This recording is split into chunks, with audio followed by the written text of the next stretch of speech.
რთველი აქტიურად გრძელდება კახეთსა და რაჭაში 10 ოქტომბრის მონაცემებით არის ცვლილება გვაქვს 260,000-მდე ტონა ყურძენი გადამუშავდა ღვინის საწარმოების მიერ და ასევე 18,000-მდე მევენახემ ჩააბარა ყურძენი. რთველი აქტიურად მიმდინარეობს რაჭაშიც ამ შემთხვევაში როგორც მონაცემები აჩვენებს გადამუშავებულია 1400 ტონა ალექსანდროული და მუჯურეთული, რაც საპროგნოზო მოსავლის ნახევარზე მეტია.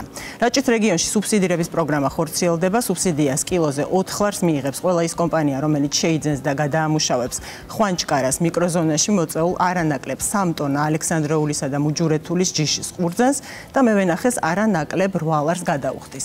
კახეთის რეგიონში ღვინის კერძო კომპანიებზე სუბსიდია აღარ გაიცემა. ეს კარგად ისიშვენმა მაყურებელმა მთავრობის გადაწყვეტილებით მიმდინარე წელს ჭარბ ყურძენს სახელმწიფო საწარმო მოსავლის მართვის კომპანია ხარისხის მიხედვით დიფერენცირებულ ფასად იბარებს.